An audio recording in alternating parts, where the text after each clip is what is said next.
You're listening to the expository preaching ministry of Kootenai Community Church, located in Kootenai, Idaho. We pray that Christ is exalted and your spirit is blessed by the teaching of God's Word. For more information about Kootenai Church, please visit us online at kootenaichurch.org. Will you now please turn to Hebrews chapter 13. Hebrews chapter 13. And we're going to begin reading at chapter 12, verse 28. And we'll read through the end of verse 6 in chapter 13. Beginning chapter 12, verse 28. Therefore, since we receive a kingdom which cannot be shaken, let us show gratitude by which we may offer to God an acceptable service with reverence and awe, for our God is a consuming fire. Let love of the brethren continue. Do not neglect to show hospitality to strangers, for by this some have entertained angels without knowing it. Remember the prisoners as though in prison with them, and those who are ill-treated, since you yourselves also are in the body. Marriage is to be held in honor among all, and the marriage bed is to be undefiled. For fornicators and adulterers God will judge.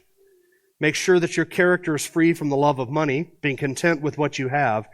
For he himself has said, I will never desert you, nor will I ever forsake you. So that we may confidently say, the Lord is my helper, and will not be afraid.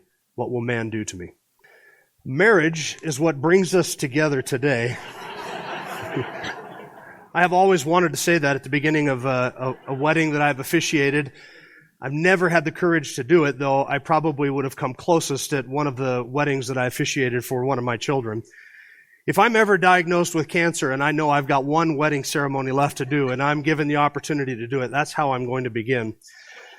But I can say that today at the beginning of our service because that is the subject matter that we are dealing with here in Hebrews chapter 13, verse 4. Marriage is to be held in honor among all, and the marriage bed is to be undefiled. For fornicators and adulterers God will judge. This is the next in a series of exhortations and applications that are found here in this 13th chapter of Hebrews. As the author concludes this book, he is concerned to press home to us some of the essential applications of biblical truth that he has spent 12 chapters unfolding. For us, it feels like 12 years, but for them, it was just 12 chapters. This is part of running the race that is set before us. We are exhorted and encouraged as kingdom citizens to fix our hope on the finish line and to run the race that is set before us so that we may receive the prize. And this is what running the race looks like. It looks like obeying these commands. Now, there's just one sentence here on the subject of marriage in verse 4, and there's no detailed explanation, there's no long exposition or theological treatment of the significance of marriage. We have here just one command to honor marriage and to protect the marriage bed. And at first glance, it seems as if this exhortation is sort of out of place. It's a little bit odd. It doesn't seem like it belongs in the overall theology of the book of Hebrews. We might expect a statement like this in the passage where Paul deals with the subject of marriage in Ephesians chapter 5, like we've been handling in adult Sunday school class this last number of weeks. Paul there gives a detailed explanation of the roles in marriage and the theological significance behind marriage. Or we might expect a statement like this to appear in 1 Peter chapter 3, where the Apostle Peter deals with godly living in a hostile world and what that looks like even in the home. And there he deals with the subject of believing women who have unbelieving husbands whom Peter says are disobedient to the word. And he talks there about the conduct for both men and women in fulfilling their roles in the relationship within the home. But here's this command regarding marriage in a context where we do not readily expect it. Hebrews is a book that compares Jesus with all the functions and features of the Old Covenant. It is a book intended to show that Jesus is greater than the angels. He's greater than Moses. He's greater than Aaron. He is greater than the Old Testament priesthood. He's greater than all of the sacrifices. In fact, name your Old Testament hero, Jesus surpasses them all. And not only that, but his life is greater than all of their lives. His sacrifice greater than all Old Testament sacrifices. His work and ministry greater than all Old Testament works and ministries. It is intended to compare Christ with all of those things Aaron, Melchizedek, their works, their priesthood, everything from the Old Testament. And the theme of all of the book of Hebrews is that Jesus is greater than all of that. So where does marriage and moral purity and guarding the marriage bed, where does that fit into the book of Hebrews?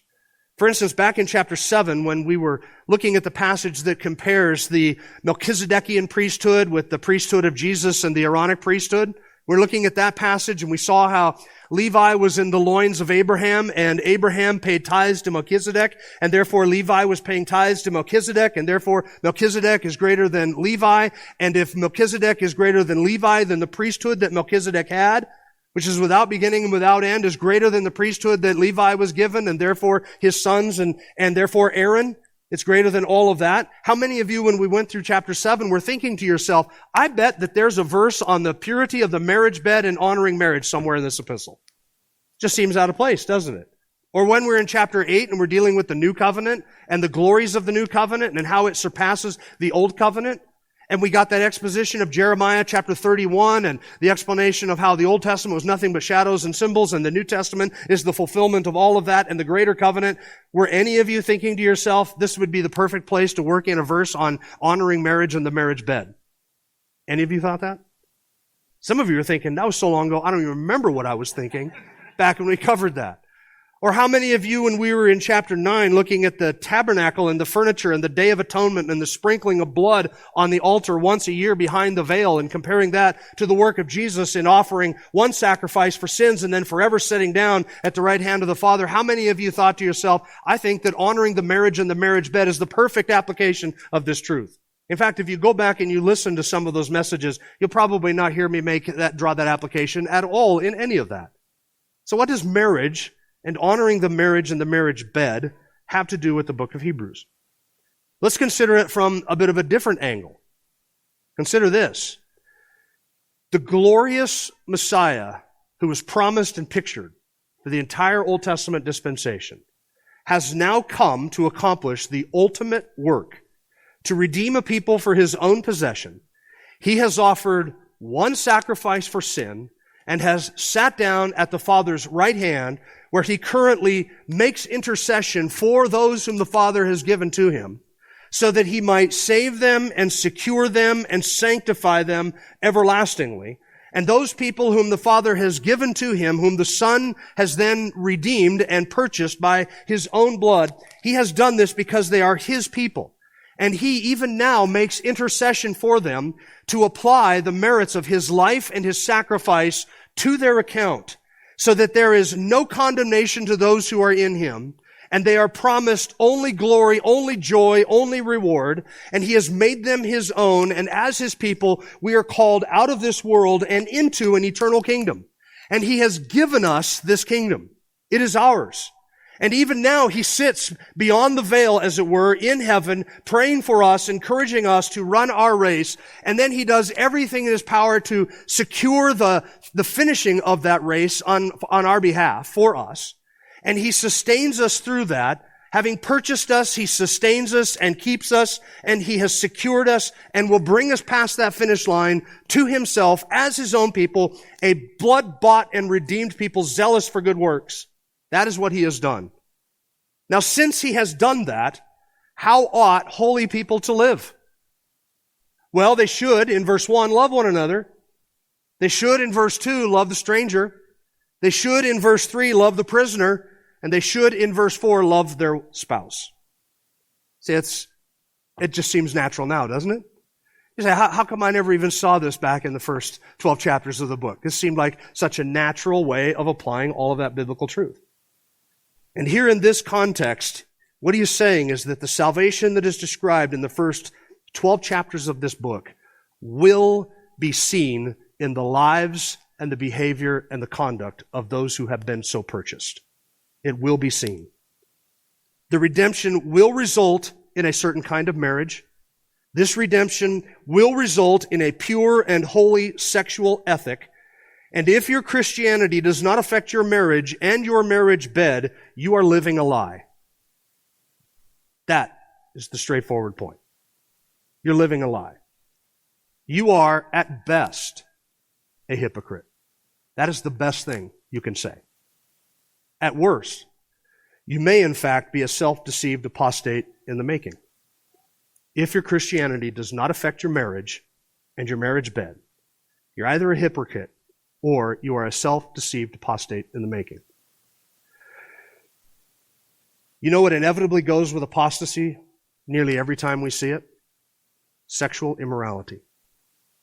So it seems quite reasonable that in the context of a book that is encouraging us to persevere in the faith, that we would get some moral instruction regarding moral purity and honoring our marriage. It is almost as certain as the wetness of water and almost without fail that when people walk away from the faith, they depart from Christianity, it is because they are enslaved to certain craven lusts and sexual desires. Almost 100% of the time. The apostate cannot square their lusts and their desires with the moral demands of the New Covenant and with the moral demands of the New Testament. And so first, the apostate begins to make excuses for their sin. Then the apostate begins to redefine their sin. And then finally, the apostate just gives up all pretense and abandons any standard by which their sin might be called sin and by which they might be held to account. And then they begin to just simply deconstruct their faith. And they end up leaving the faith. Nearly 100% of the time, apostasy is motivated by sexual immorality and the desire to fulfill craven sexual lusts. We've seen this within our own body, even within the last year, have we not? And we should not forget that because it is a cautionary tale. Now, I say almost all the time, and I don't say 100% of the time because there may be some instance out there where somebody who's listening to me could point to where apostate was motivated by something other than their sexual immorality. So there might be an example of that. I have not seen an example of that. If I ever see an example of that, I will let you know. But so far, every example that I have seen of any kind of high-profile apostasy or apostasy within any church body that I've been present in, it is always accompanied by craven sexual desires and desires of immorality. They either want what they cannot have or they want to affirm something that God condemns. Apostasy and sexual immorality go together like peanut butter and chocolate. They are always there, or should at least always be there. The peanut butter and chocolate I'm speaking of. Apostasy is motivated by sexual immorality. This is why Joshua Harris, within a year after his public deconstruction and apostasy, this is why Joshua Harris, within a year, divorced his wife and was marching in a gay pride parade inside of Vancouver, British Columbia. It happens all the time. So therefore, in the context of a book that gives us encouragement to persevere in the faith, we have this moral instruction in verse 4. Just as false teachers follow their sensuality, 2 Peter chapter 2, verse 2, so the apostate remains a slave to sin. Listen to how Peter describes apostates and false teachers. 2 Peter chapter 2, verses 18 to 20. For speaking out of arrogant words of vanity, they entice by fleshly desires, by sensuality, those who barely escape from the ones who live in error, promising them freedom while they themselves are slaves of corruption. For by what a man is overcome, by this he is enslaved. For if, after they have escaped the defilements of the world by the knowledge of the Lord and Savior Jesus Christ, they are again entangled in them and are overcome, the last state has become worse for them than the first. Marriage is to be honored, and the marriage bed is to be kept pure from defilement because of our covenant that we have made with our spouse. And marriage is, in this way, a protection from sexual immorality. And moral purity is itself a speed bump to or a protection against apostasy. Because the one who has committed himself to honoring and living out a holy life in fidelity and faithfulness to their spouse with whom they are in covenant, and keeping their marriage bed pure from all enemies, foreign, outside enemies, and domestic, the ones inside of our hearts, when they're committed to guarding that in itself is a guard against apostasy, a prevention of apostasy. So in this book, we are talking about persevering in marriage. And if you are going to address an apostate, you might as well deal with the subject of marriage, honoring marriage, and being faithful inside of that marriage covenant. So there are two things here that we are to honor in verse 4, marriage and the marriage bed. And the reason that these are to be honored, both of them are to be honored, is at the end of verse 4. For fornicators, that is the immoral people, and adulterers, God will judge. And we should just let that hang there for as long as it needs to hang there. Fornicators and adulterers, God will judge. And I believe that he's talking there of impenitent, people who live and persist in this immorality, demonstrate that they are enslaved to it, and therefore become the subjects of God's judgment. So let's now take apart this verse. We're going to talk about first honoring marriage, and then we will address honoring the marriage bed. Making no promises that we'll get through both of those today, but that's at least charting the course. Honoring marriage among all. Now, just read with me again the beginning phrase of verse 4. Marriage is to be held in honor among all. There is an interpretive challenge that we run into at the beginning of verse 4, and I want you to be aware of it. There's some question regarding the translation of the verse, and different translations translate it differently. There is no verb in the opening phrase. And so the verb must be supplied by the translator, and when the verb needs to be supplied by the translator to make the translation flow and have some sort of meaning, it is subject to some interpretation as to whether what is being described is a command to be obeyed or a description that we are to observe. That's the difference. Is the phrase in verse 4 meant to be taken as a prescription or a description? Is it a command or a statement of fact? Is it an exhortation or simply a declaration? And so you see this difference of translation between the King James, for instance, and the New American Standard. The King James takes this as a statement of fact, a simple description or declaration, and the translators translated it this way: marriage is honorable in all. Marriage is honorable in all. Notice that's just a statement of fact regarding the nature of marriage and the honor that it has. Marriage is honorable in all. A statement describing the nature or the substance, the quality of marriage. Now the NASB and other modern translations translate it a little bit differently. They translate it as a command, a prescription, an exhortation. And so the NASB translates it, marriage is to be held in honor among all. That describes a certain perspective on marriage that should inform our thinking, it should inform our heart. It is a perspective on marriage that requires us to do something, namely to honor marriage. So is it a description or is it a prescription? Now I would submit to you that it cannot be a prescription unless it first is a description. In other words, marriage must be honorable if the author is telling us that we should honor it, because God would never command us to honor something that is dishonorable or that is not honorable. So if it is an exhortation, that is a command for us to approach marriage and to handle our marriages in a certain way, if it is an exhortation, then it must also mean that marriage, first and foremost, is itself an honorable institution. Now I take this as an exhortation, a command, and I'll give you a couple of reasons why. First, you'll notice that verse 4 is in a list of other commands. Let love of the brethren continue, verse 1. Love strangers, verse 2. Love prisoners, verse 3. The second half of the phrase is also a command. Let the marriage bed remain undefiled, or the marriage bed is to be undefiled. So this is in a list of commands. Verse 5 says, make sure your character is free from the love of money. That's a command. Later down in verse 7 and 8, the passage that deals with submitting to authority, that is a command. And so we have this list of exhortations and commands in chapter 13. I think that chapter 13, verse 4 is to be taken as an exhortation, a prescription, something that we are to do because marriage is honorable. We are therefore to honor marriage in our midst, among us, and honor our individual marriages. The second reason I take it as command is because the second half of the verse 4 is also a command. That is, we are to approach the marriage bed in a certain way, namely to guard its purity and its sanctity and its holiness. We are to maintain the purity and holiness of that aspect of our marriage. And the third reason I would take it as an exhortation is because the second phrase is really dependent upon the first. If marriage is not honored, then neither will be the marriage bed. If marriage is not honored, it's the top command. If that is not honored, then neither will be the marriage bed. Show me somebody who does not guard the purity of their own thought life and their own heart and their own marriage bed, and I will show you somebody who does not honor marriage, who does not have a high view of marriage. These two things go together. And the one who has a high view of the marriage covenant is going to expend every effort, give all diligence to preserving and protecting that which you honor and love. We always protect the things we love. We always protect the things that we honor.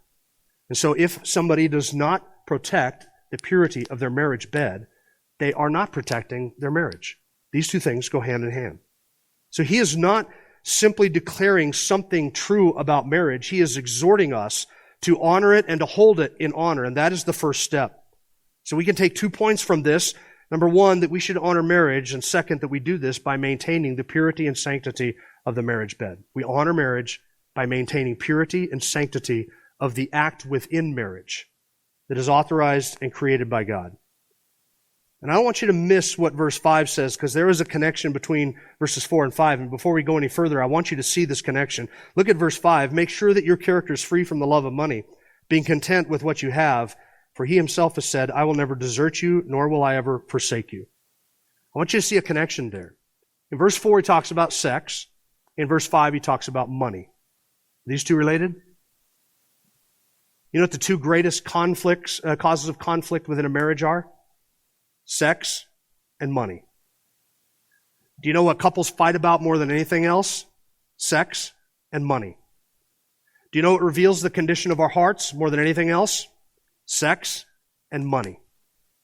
And do you know what two things have both not only been causes of great conflict, but causes of untold harm and destruction? Sex and money. These two things go together, hand in hand. They are both causes of untold harm and untold destruction in the lives of unbelievers, in the lives of believers, and in the lives of churches. The amount of destruction that has been wrought because of lust and greed is incalculable. It is indescribable. You cannot even put a quantitative figure on it. It's immeasurable. It's everywhere. Lives have been ruined because of greed and covetousness and the love of money. In fact, 1 Timothy chapter 6, verses 9 and 10 warns about this. But those who want to get rich fall into temptation and a snare. Listen to this language, into many foolish and harmful desires which plunge men into ruin and destruction. For the love of money is a root of all sorts of evil, and some, by longing for it, have wandered away from the faith. What's that? That's apostasy. Have wandered away from the faith and pierced themselves with many griefs. The love of money itself is a cause of apostasy. And then lust. How much ruin and hurt and betrayal and destruction and devastation have been wrought in marriages, in lives, in businesses, in churches, and in ministries because of sexual lust. Can you put a number on that? We cannot. The amount of destruction, the number of tears that have been shed because of infidelity and pain and bitterness and destruction and betrayal and the hurt and the ruin would fill an ocean. We can't quantify that. These are the two most destructive things that we give places of idolatry and worship to in our hearts, and they promise to do nothing but ruin us. Well, that's not exactly true. They promise to do all kinds of things for us that are all lies, and what they end up doing is ruining us. That would be a better way to say it. And these sins stem from the same impulse. According to Proverbs chapter 5 and Proverbs chapter 7, it is the fool who says in his heart, though this has ruined countless other men, I can do this and remain untouched. It is the fool who says in his heart, I can take coals into my lap and not be burned. It's the fool who says in his heart, this may have destroyed other marriages, but it won't destroy mine. This may have ruined other women, but it won't ruin mine. This may have turned other children against their fathers, but it won't turn the hearts of my children against me. So I can do this and I can get away with it. I can do this and I can keep it hidden. I can do this and nobody will know. Every man who has fallen and been ruined by that has believed that lie at some point in their life. These sins stem from the same impulse, and you and I ought to notice what that impulse is and understand what that impulse is. Sexual impurity and covetousness both are a discontent with what God has provided. It's a discontent with what God has provided. The man who seeks more material possessions, always something more, always something extra, always a little bit more, it is a discontent with what God has provided. It looks in the face of what God has given and says, I will not be satisfied with this. I must have more. And so I must work harder and I must get more. The same is true with sexual immorality. My wife or singleness, either one, this is what God has provided, and I am discontent with this, and therefore I will pursue satisfaction in some other way than through God's ordained means for me to be satisfied in this. Both of them come from a heart of covetousness, a heart that desires something illicit, something that is not theirs, and it really is an idolatry of the heart. See, it is the idol of covetousness, it's greed that gets set up in the heart, and then this idol demands that we sacrifice everything on that altar to serve that idol. Your children, put it on the idol. Your clean conscience, put it on the idol, on the altar. Your purity, on the altar. Your relationship with the Lord, on the altar. Your reputation, put it on the altar. And it is a fool who is willing to take everything that God has given to them and lay it up on the altar in front of that idol and offer it in service to that idol. The covetousness and the greed and the desire for something illicit that God has not provided, that is what motivates both the covetousness in verse 5 as well as the sexual immorality that is prohibited in verse 4. Another thing that these two things both have in common is that obeying these commands in verse 4 and verse 5 are both expressions of my love for our neighbor. How do I love my wife? I love my wife by honoring my marriage and by honoring the marriage bed. How do you love your husband? You love your husband by honoring your marriage and by honoring the marriage bed. How do I love my neighbor? By not coveting their stuff and taking their stuff. You see, both of these are expressions of what it means to love one another that is described in verse 1. Now, let's talk about what marriage is. Before we talk about honoring it, let's understand what it is and why it is what it is. So I want to begin with a definition. You never used to have to do this, by the way, to define marriage. It was something that was patently obvious for all of human civilization for 6,000 years up until about 5 minutes ago, when we decided that we were going to redefine marriage as a culture. But we now have to define the obvious because we live in a world that is at war with reality, and so we have to define what reality is now. Marriage is intended by God to be between one man and one woman who become one flesh for one lifetime. Get that phrase in your head. One man and one woman who become one flesh for one lifetime. That is God's design. John Owen describes marriage as this: it is the lawful conjunction of one man and one woman by their just and full consent into an indissoluble union whereby they become one flesh for the procreation of children and mutual assistance in all things divine and human. Close quote. Now that is simply to say it is two people who enter into a covenant with one another by their just and full consent, a union that normally results in the procreation of children. There are exceptions to that, obviously, but it is a union that normally and most naturally results in the procreation of children. It is a union that creates a oneness and a unity, a one-fleshness. There is within marriage the mingling of souls between a man and a woman. You don't remain two separate and independent souls any longer. There is the union of souls in marriage. That union of souls takes place and is fed by and continues to express itself in the sexual act within marriage. We're mingling souls in marriage. And when you tear apart a marriage, you are tearing apart something that has been brought together by God, and there is an irreparable harm that is done when those two souls are ripped apart. Because you are mingling souls as part of the covenant. And it is a union that is for the good of the man and for the good of the woman. Marriage is a certain thing, and the government may want to pretend that it is something else, but it can never be anything other than what it is. They can promote a mirage, they can promote an illusion, they can promote a fable, a myth, a falsehood, and call it marriage all day long, but it is not. They say that it is simply a legal agreement between any two parties. It could be two men, it could be two women, and we're not very far down the slippery slope yet from here before we're saying it's two men and two women, or 9 men and 3 women, or whatever we want to make it out to be. They think it's something that our culture defines or the courts can redefine, but we didn't create it. We didn't institute it. Mankind didn't come up with it. It's something that God came up with, which makes it honorable. And we live in a country that thinks they can redefine whatever they want. Man, women, truth, falsehood, lies, the truth, etc., morality, right, wrong. They want to give different definitions to all of those things, and it's no surprise then that marriage would be offered up on the altar to the spirit of the age. Now, this means to affirm anything other than what I have just described regarding marriage, that it is the union of one man and one woman who become one flesh for one lifetime. To describe or affirm anything about marriage other than that is an act of blasphemy, and it's sinful. So this means that to speak of a man and his husband is itself to speak of a man giving birth. It's like the same thing. This does not exist, a man and his husband. A woman and her wife does not exist. There is no such thing. This is nonsense. It is as much nonsense as to speak of people changing genders. That does not happen. You cannot change your gender. Why? Because your gender is written on every cell in your body, and you cannot alter that.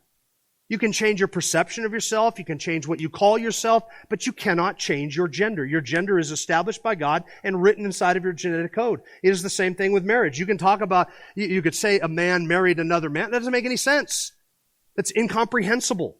It's ridiculous. And so to affirm that is itself to blaspheme marriage. Likewise, to attend a same-sex marriage is to dishonor marriage. To celebrate a same-sex marriage is to dishonor marriage.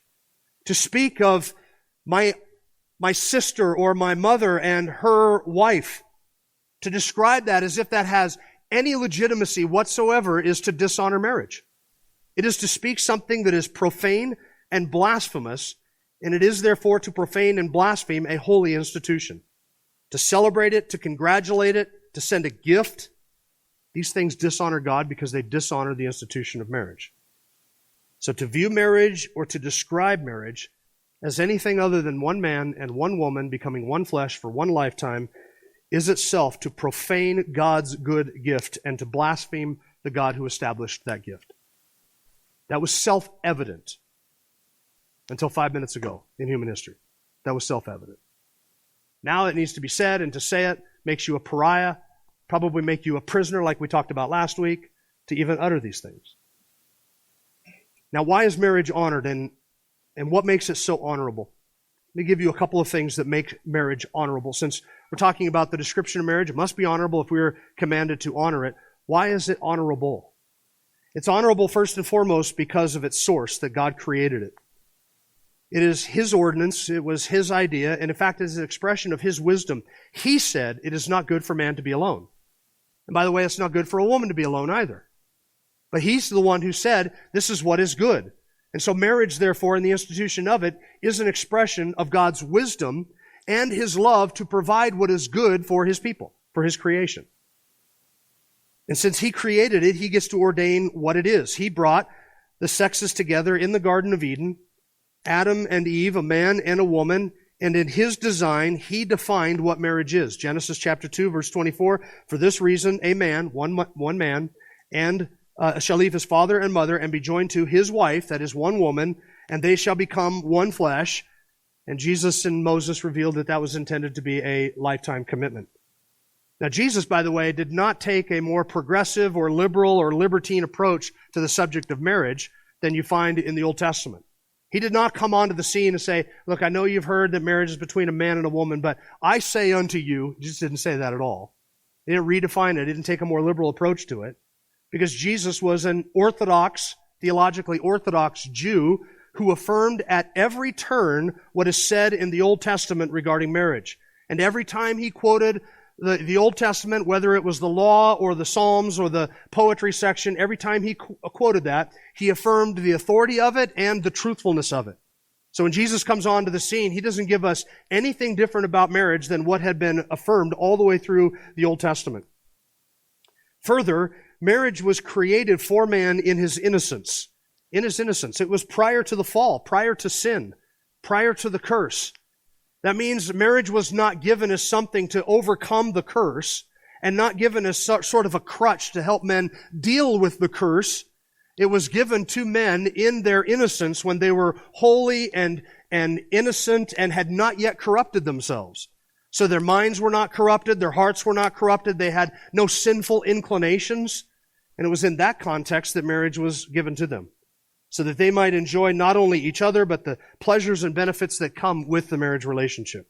And therefore marriage and the marriage bed are honorable and sanctified, since they were created for man as a good gift to him in his state of innocence. The second reason that it is honorable is because Jesus himself honored marriage. We already mentioned the connection in Genesis chapter 2, verse 24. But Jesus affirmed that teaching in Matthew chapter 19 when he says, from the beginning, God created the man and woman and said, for this reason a man shall leave his father and mother and cleave to his wife, and the two shall become one flesh. And then Jesus heightened the teaching on marriage by saying, what God has brought together, let no man separate. Let no man divide that. Jesus not only affirmed marriage there in Matthew chapter 19. Oh, by the way, let me answer an objection that is commonly raised regarding Jesus in this connection.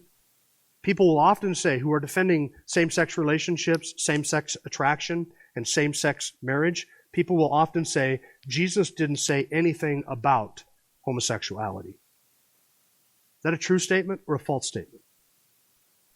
It's true in that he never used the word homosexual.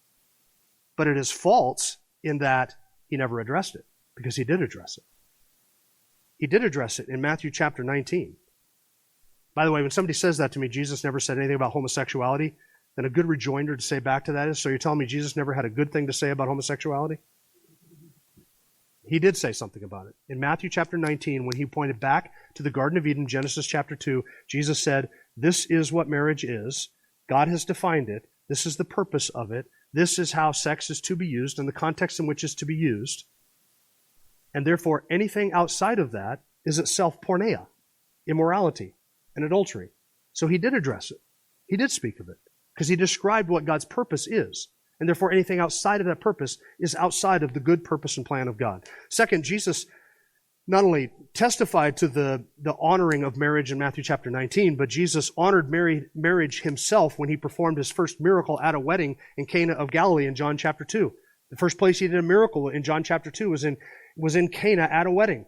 And by turning water into wine, he contributed to the joyful, jubilant celebration of that feast and of that marriage. And by making that the place where he would first reveal his miracle-working power, Jesus authenticated that marriage and honored it, not only with his presence, but also by making it the place of his first miracle. And third, marriage is honorable because it is a picture of the relationship that Christ has with his church. Marriage was created as a symbol, a sign, a picture of something. The drama of redemption is in view in the marriage covenant.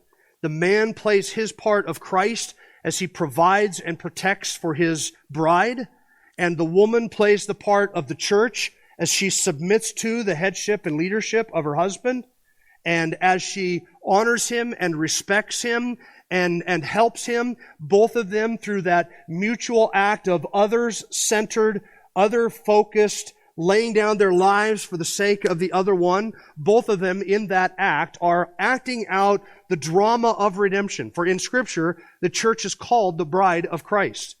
Christ loved us. Christ died for us. He pledges himself to us. And marriage is a picture of that redemption. Maybe you didn't know this when you signed up and said, I do. But when you said that, you were agreeing to play your part to fulfill your role and to honor your vows. And you weren't just simply saying, I'm entering into a legal contract that will make the distribution of our assets when we both die a little easier. You weren't simply agreeing to a cultural convention that makes life a little bit more convenient and gives you certain tax benefits. You weren't agreeing to that. What you were doing was entering into a drama of redemption. That there is one who has given his life for his bride, the church. And he calls us his bride. And he woos us to himself. He initiates that relationship. He enters into that covenant and pledges himself to us, his bride. And the church is the recipient of that sacrificial laying down of myself, no more of my interest, no more selfishness. The church submits to that and embraces that and benefits from that. And so it is in the marriage relationship. The man is called to lay down his life for his wife, just as Christ did the church. Sacrifice. But my needs, irrelevant. But my wants, it's irrelevant. It's not comfortable. I don't care. Nobody cares. It's not convenient. It's irrelevant.